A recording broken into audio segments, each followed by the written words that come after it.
Okay, so I'm gonna work on a painting that already has a lot of paint on it. And I kind of recommend that if you want a more complex painting, already have a good, a decent background so you don't have to hit all of the every last millimeter of your canvas with poured paint.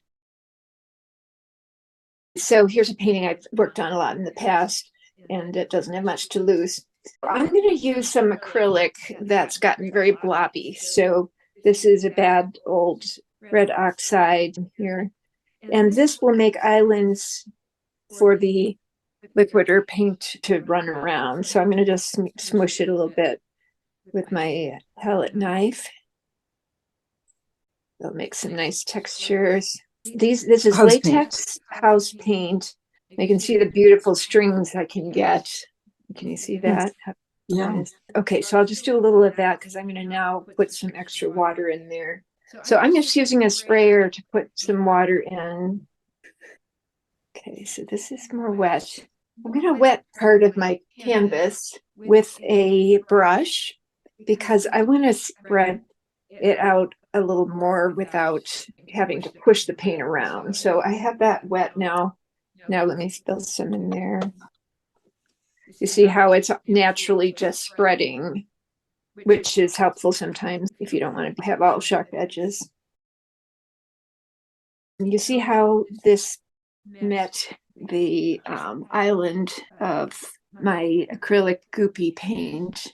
Now I'm tilting it, and so I'm in somewhat in control of how those runulets move across my painting. Plus, I can wipe them away. But you see how beautiful that is. Let's see if I can show you.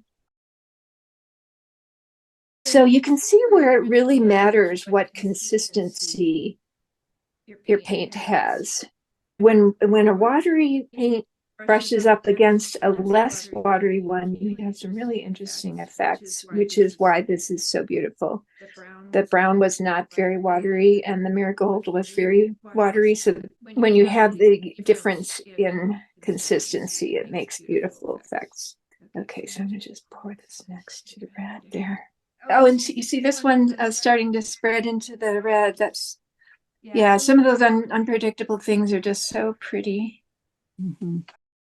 And then it's going to be a question of how to utilize everything and not overdo it, maybe not underdo it either. But you can see how it's kind of a temptation to overdo these kind of things. And I'm beginning to lose my dark purple spots, and I don't want to do that. Certainly, I'm very careful about choosing what colors I would buy. And I choose them for all the different mixtures I can make with them. Mm-hmm.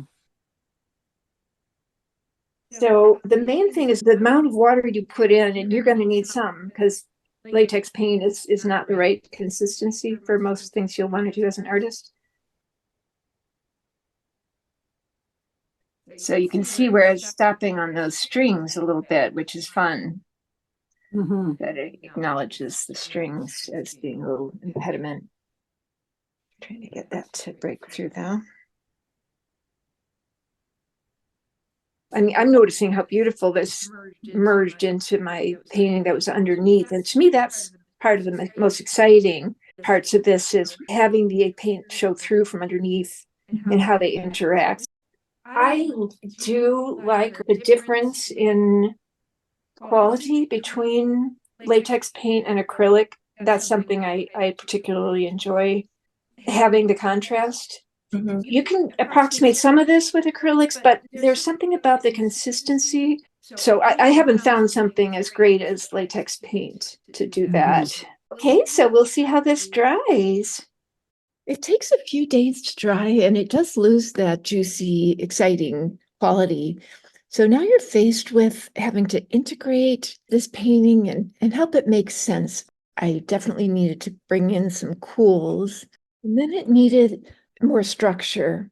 So I added some darks and noticed it started looking a lot like a ship, which is what it had looked like in the beginning of the painting.